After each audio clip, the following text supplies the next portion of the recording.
Hello and welcome to Tell the People, a program about our Catholic faith with news and information in and around the Catholic Diocese of Lafayette. I'm Stephanie Bernard. In today's show, Trista Littell interviews Anna LaRiviere about the start of a new Catholic school year. Father Michael Champine's talk in this segment, What It Means to Be Catholic, is about plan of life and holy friendship. And in a conversation with Bishop Michael Gerald, Monsignor Richard Green interviews Bishop Gerald about Labor Day. And now, Catholic news on this August 26th weekend. The Community of Jesus Crucified is recruiting men to help out with chores around Our Lady of Sorrows Retreat Center in St. Martinville on September 1st and October 6th. Both days are Saturdays, and each workday is scheduled for 8 a.m. until 4:30 p.m.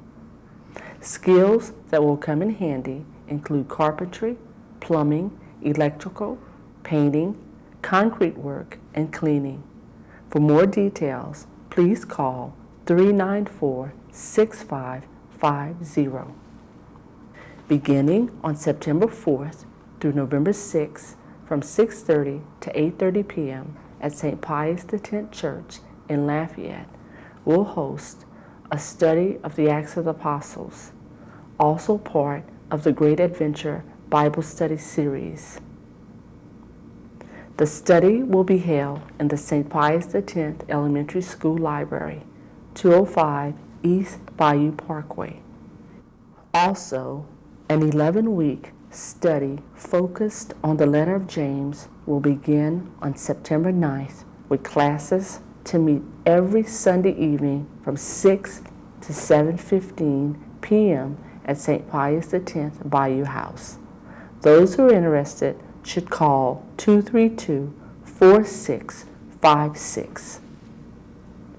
On September 4th, Our Lady of the Rosary Church in Jeanerette will conduct a course on the total consecration to Jesus through Mary according to St. Louis de Montfort. These classes will be conducted for 5 consecutive weeks until the consecrated Mass at 6 p.m. on Monday, October 8th. For more information regarding the 5-week course, please call Our Lady of the Rosary Church in Jeanerette at 276-6900. This fall, Holy Cross Catholic Church in Lafayette will offer different studies from the Great Adventure Bible Study. The Great Adventure is a fascinating study that takes one on a journey through the Bible. One will learn the major people, places, and events of the Bible and see how they all come together to reveal the remarkable story of faith. Beginning on Wednesday, September 5th, a 24-week study of the Gospel of Matthew from 6:30 to 8:30 p.m. each Wednesday in the Wisdom Meeting Room, Building D. Beginning on Thursday, September 6th, a 24-week Great Adventure Bible Timeline from 6:30 to 8 p.m. every Thursday in the Wisdom Meeting Room. To register, please call the Holy Cross office at 984-4636. Registrations may also be completed online at www.holycrosslafayette.com. The annual Memorial Mass in honor of military chaplain Lieutenant Father Joseph Verbis LaFleur will be held at 6:30 p.m. on Friday, September 7th at St. Landry Church, located at 1020 North Street in Opelousas. Bishop Glenn Provost will serve as celebrant. Father LaFleur was an altar boy at St. Landry's Church. He also celebrated his first solemn Mass there following his ordination to the priesthood for the Lafayette Diocese in 1938.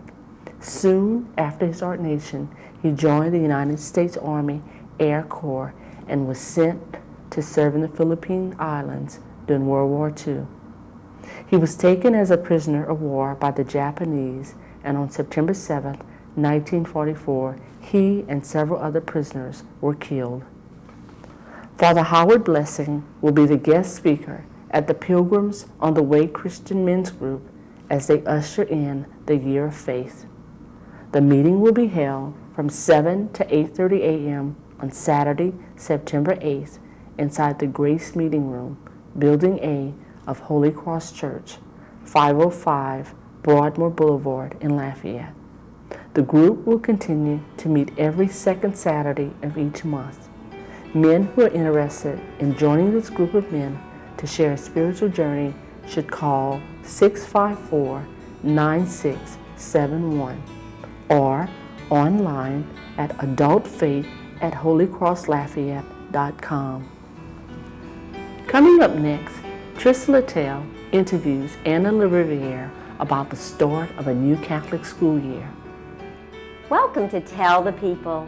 I'm Trista Littell with the Office of Pro-Life Apostolate, and joining me today is Anna LaRiviere, Superintendent of Schools for the Diocese of Lafayette. Good morning, Anna. Good morning, Trista. Boy, it's that time of year. A new school year is upon us. It sure is, and it's gotten off to a great start. As always, we had our beginning of the year principal meeting with all of our principals, and our bishop celebrates the liturgy. So it's been a wonderful beginning. New beginnings are always very interesting. New issues come upon us, and lots of wonderful things going on at all of our schools. And we welcomed 4 new principals to our Catholic schools this coming school year. Joni Duos at Our Lady of Fatima, Sandy Gallo at Little Shepherd's Holy Cross, which is a new school that is coming under the Office of Catholic Schools. Michelle Guidry, who is the principal at St. Mary Early Learning Center, and Sister Leona Bruner, who is a Holy Family sister, who is the new principal at Immaculate Heart of Mary School. Well, Anna, how many schools, Catholic schools, do we have, and how many students? Well, with the addition of Little Shepherd's Holy Cross, we have 35 Catholic schools in the Diocese of Lafayette, and our enrollment is a little over 15,000 students, which is probably right around where we were last year. Some of our schools have gained some have lost, but we pretty much are steady at a little over 15,000. Now, you said y'all had a Mass. Was that the dedication of the teachers? Well, no, what we do is every year we have our beginning of the year principal meeting where we do business, as part of the day, but the bishop begins our day with liturgy, and it's always a good time to be with the bishop because, as you well know, if our bishop wasn't a true supporter of Catholic education, we wouldn't have much to hang our hats on, and Absolutely. He really is truly a great supporter and of Catholic education, and because of his support, all of us in Catholic education, are given what we need to do our ministry. Well, I know in addition to the support of the bishop, of course, we have all the parents who make their sacrifices to send their children to school. You want to talk a bit about that? Yes, that is correct. We certainly, our parents who choose to send their children to Catholic schools make a choice. And they make a great sacrifice because, they have to pay for their children to be enrolled in our schools. We certainly could not do without parental support. It's of utmost importance, and we depend totally on the support of the parents for the schools in educating their children.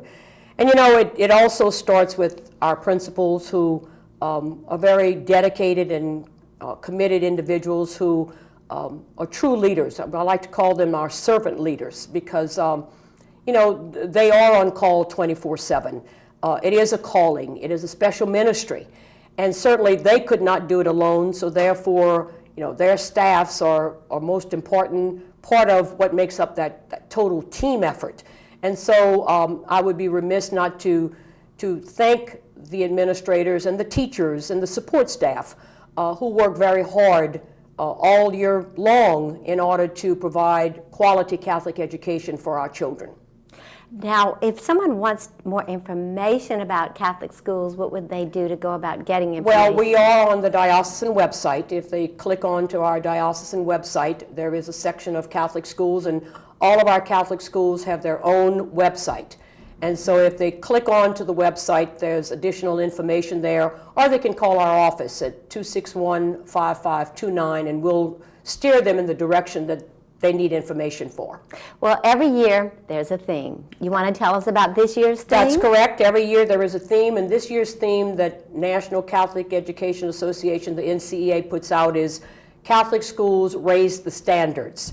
And I think that this is a wonderful theme because there's a new initiative out in the United States on the national standards and benchmarks for effective Catholic elementary and secondary schools, which we will be talking more about as the year goes on. Anna, we want to thank you for being with us today. It is exciting to be at the beginning of this new school year. We'll be keeping all of you in prayer, so thank you for joining us. Thank you. And stay tuned, folks. There's more to come on Tell the People. Thank you, Trista and Anna. Coming up next, Father Michael Champine's talk in this segment, What It Means to Be Catholic, is about plan of life and holy friendship. What will the world ask of them? Whatever it is, they'll be prepared to answer. Because in a safe and disciplined environment, Louisiana Catholic schools shape tomorrow's leaders. Catholic students are rising. 99% graduate. Almost all go to college. They'll earn higher wages, be community involved, more tolerant of diverse views. And the world will be better because of them. Louisiana Catholic schools, in a class of their own. Good morning. Welcome back to Tell the People What It Means to Be Catholic. We're speaking about exterior means to sanctity, or means to sanctity, and today we want to look at exterior means, things that we do outside. They're more material, they're more tangible tools in making progress to sanctity. I want to mention two of them today that I feel that are important in growing toward holiness. Number one, first we want to look at a plan of life. A plan of life is a more or less detailed schedule of religious exercises or pious devotional exercises and occupations, practices of the day, of each day. So that I would set some Excel spreadsheet or some sheet with Sunday, Monday, Tuesday, Wednesday, all the way across, what time I get up normally, what time I go to bed. I'd put my work schedule there, the time at family, the different occupations, and then I would put when I go to Mass, when I pray each morning and at night, when I do my examination of conscience, my spiritual reading, or the exercises that I have chosen to put into practice in my life in order to make adequate means toward my goal, that of giving glory to God, and the greatest way to give glory to God is to become a saint. So a plan of life is very essential. Now, what is a plan of life? As a plan of life, for example, for somebody who is weightlifting, we know, or is trying to exercise, it doesn't pay to just spend 24 hours in the gym and then go 6 months recuperating, and then go back for another blast and then spend 6 months again. The person will only hurt themselves and will not make much progress. Or if you're cooking, you have to season, and seasoning means you don't put a big old block of garlic all in one spot in the turkey. When you're stuffing it, you try to spread it throughout so it can permeate the whole body. And so our lives need to be permeated by the gospel, and we need constancy using the church's means, the most important ones, but to put them appropriately in our lives. So we need time of exercise and work, and we need time to rest, and we need to distribute appropriately and to make sure that we have priorities in order and make time for the things that we need to live healthily and to live appropriately. Well, in the spiritual life, we need to do the same. And many people are of the mind that a plan of life or some kind of holy rule of life is not appropriate for lay persons, that this is appropriate for the Carmelites here on Carmel Avenue or for